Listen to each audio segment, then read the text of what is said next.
Amen. Malachie 3, verset 18. Et vous verrez de nouveau la différence entre le juste et le méchant. Entre celui qui sait Dieu et celui qui ne le sait pas. Alléluia. Bien aimé, je dis à quelqu'un, nous sommes dans un monde. Quand quelqu'un dit que lui, il est parti au Bénin, il a pris vaudou, laissez-le. Il est parti, il a pris Kiganou, laissez-le.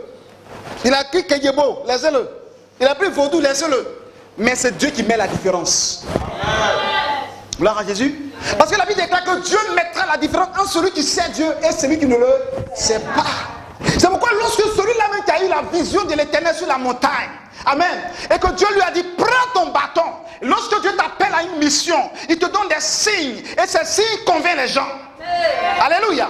Et lorsqu'il a pris le bâton, la verge, il dit jette. Quand il a jeté la verge s'est transformée en serpent. Il est saisi par la queue. Le serpent s'est transformé en verge. Pour attester son ministère, pour montrer celui qui est devant lui, il est capable de tout. Donc lorsque tu acceptes ce Dieu qui est capable de tout, tu n'as pas besoin de prendre médicaments pour servir Dieu. Alléluia. Parce qu'il met la différence entre celui qui sait Dieu et celui qui ne le sait pas. Quand vous lisez la Bible, le même bâton arrivait dans le palais royal de Pharaon. Lorsque Moïse arrivait, Dieu a dit à Moïse, donne ton bâton à Aaron. Et Aaron a jeté le bâton s'est transformé en serpent. Pharaon dit, ça là, ce n'est rien ça. Magiciens venaient, et aussi ils ont jeté leur bâton s'est transformé en serpent. Mais la Bible déclare que le bâton de Moïse a avalé, a englouti le bâton d'un magicien. Celui qui dit que tu es un faux prophète, un faux pasteur, un jour, ton ministère montrera que tu es dans le véritable. Alléluia. Tu es dans le véritable. Parce que le magicien, le serpent d'un magicien n'a rien à voir avec le serpent de Dieu. Le serpent et ce serpent a englouti, envalé plusieurs bâtons, plusieurs serpents à la fois. Parce que lui, son serpent qui tient dans sa main, c'est un serpent céleste. Un serpent qui vient de la vision de Dieu. Un serpent qui vient du mont Horeb. Ça ne vient pas du monde de vaudou. Ça ne vient pas du monde de la magie. Ça ne vient pas du monde de la pyramide de Pharaon. Quiconque est homme de Dieu, quand tu accuse que tu es faux serviteur de Dieu. Mais laisse-moi te dire, si tu restes dans la vérité, quand tu restes dans la voie de Dieu, tes ennemis seront dans la confusion. Quand la Bible déclare que je mettrai la différence entre celui qui sait Dieu et celui qui ne le sait pas. Dieu va mettre la différence dans cette nation. Vous allez voir des véritables serviteurs de Dieu. Ceux qui sont des faux seront dévoilés. Ceux qui sont vrais seront mis aussi dans la page. Mon Dieu, c'est un véritable serviteur de Dieu. Laissez-les dire. Laissez-les se moquer de toi. Même s'il dit que tu es un faux serviteur, tu es un faux pasteur, tu as pris médicaments. Mais il y a toujours la photocopie diffère de l'original. Alléluia. Alléluia. C'est pourquoi je dis au peuple de Dieu, vous dites, mais regardez, je vous dis une chose. Nous sommes à la fin des temps. Si ton pasteur est un faux pasteur, son ministère sera avalé par le vrai ministère. S'il est véritable pasteur, son ministère va triompher et va engloutir les faux ministères, va engloutir les faux pasteurs. Et la gloire de Dieu se manifestera. Parce que son ministère vient de la vision céleste. Il a eu son intimité entre lui et son Père. Celui qui a passé le temps avec Dieu dans le jeûne et la prière. Celui qui a cherché Dieu dans la quête. On ne peut pas l'accuser de faux. Comme si tout ce qu'on fait, chez Dieu, il n'y a pas de miracle. Au lieu qu'on voit un miracle, on prend la douter.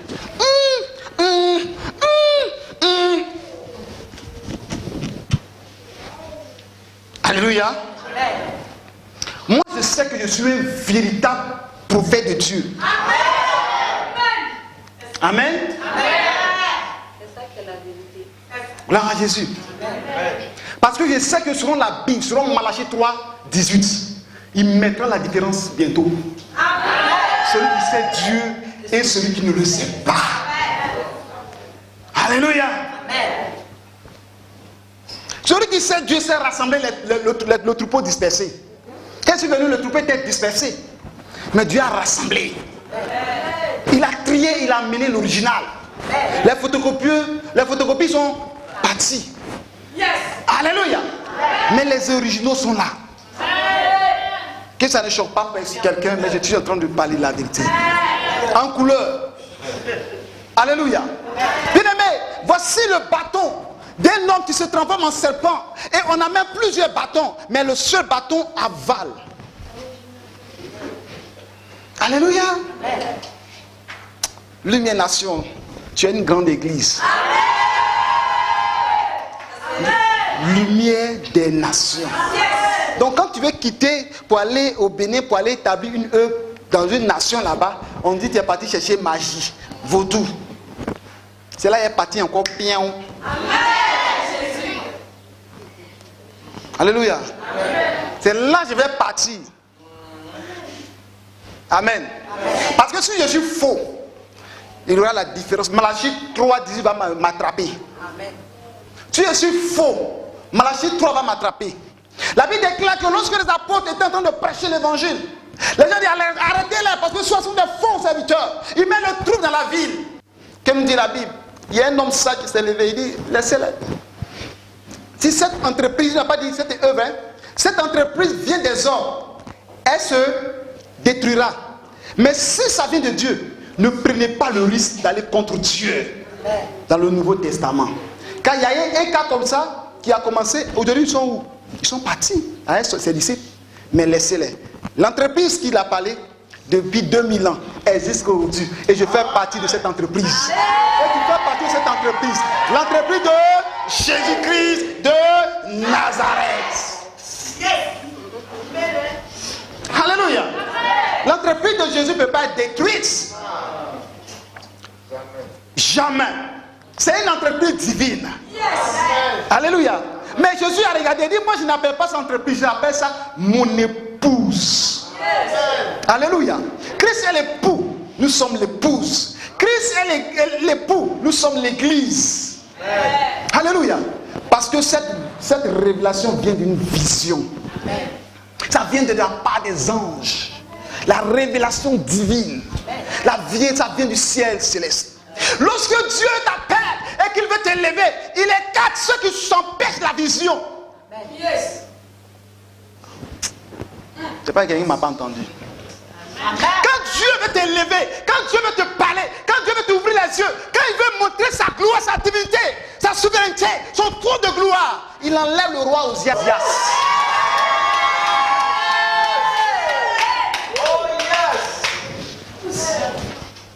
Ésaïe 6.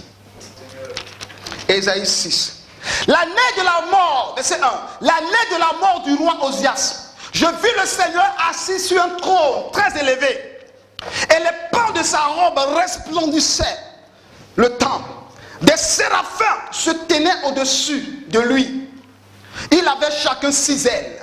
Dedans, il se couvrait la face. Dedans, il se couvrait les pieds. Dedans, il se servait pour voler. Ils criaient l'un à l'autre et disaient, Saint, Saint, Saint est l'Éternel des armées. Toute la terre est pleine de sa gloire. Les portes furent ébranlées dans leur fondement par la voix qui retentissait. Et la maison se remplit de fumée. Verset 5.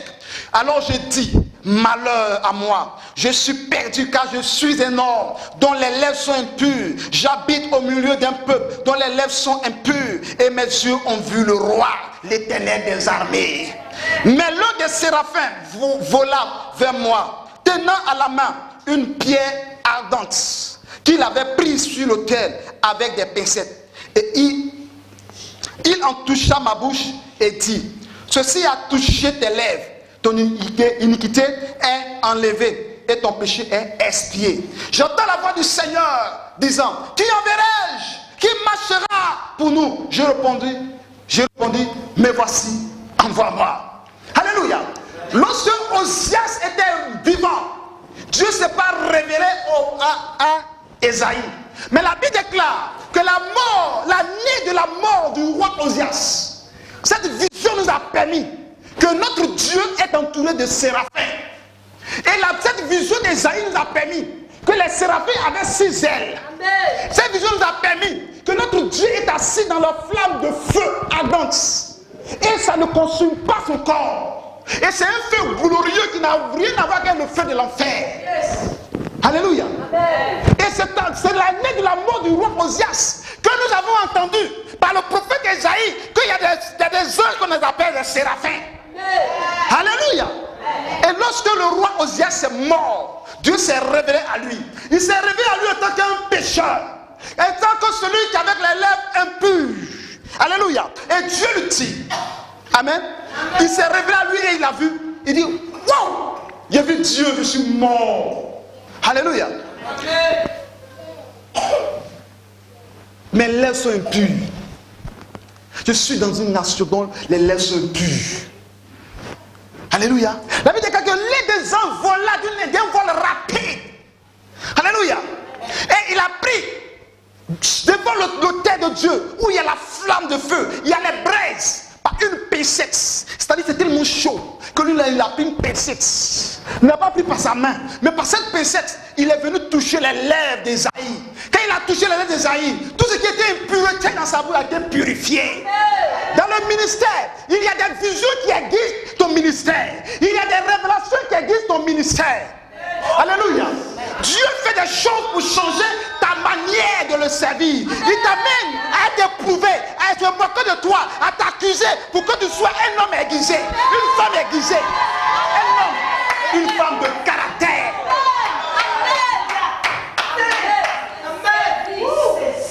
Celui qu'on le voyait comme un homme avec les lèvres impures, désormais n'avait plus de lèvres impures, mais il avait les lèvres pures. Dieu lui-même a purifié ses lèvres. Dieu lui-même me justifiera si je suis de vaudou. Alléluia. Dieu même me justifiera si je suis un faux pasteur, si je suis un faux prophète. Alléluia. Quelqu'un comprend la parole? Mais lorsque je dors, la Bible déclare que ses lèvres ont été purifiées. Et maintenant, tout ce qui s'est passé, Dieu ne parlait pas. Esaïe parlait seulement, et je suis mort. Mais les séraphins ont commencé à agir. Alléluia. Quand les séraphins ont commencé à agir, Dieu maintenant va s'adresser à Esaïe. Alléluia. Parce que Dieu ne s'est pas adressé à Esaïe, je vous donne le pourquoi. Parce que le Seigneur Dieu pur, s'il s'adresse à cet homme pécheur, ce ne sera pas bon pour lui. Il a fallu que cet homme-là, ses lèvres soient pures d'abord. Quand ses lèvres sont pures, il dit, qui enverrai-je? C'est pourquoi lorsque Dieu veut t'amener dans son ministère, il n'aime pas des hommes, des serviteurs de Dieu impurs. Il veut des hommes de Dieu, des serviteurs en servante purs. Et à cela, Dieu se révèle à eux. C'est là Esaïe a dit, me voici, envoie-moi. Parce qu'il reconnaît en lui que ses lèvres sont pures maintenant. Et personne ne peut l'accuser. Personne ne peut lui dire que tu es un faux pasteur, tu es un faux prophète, tu es un pécheur. Parce que Dieu lui-même l'a justifié. Dieu même te justifiera. Frère, soeur, Dieu te justifiera dans ta marche avec Christ.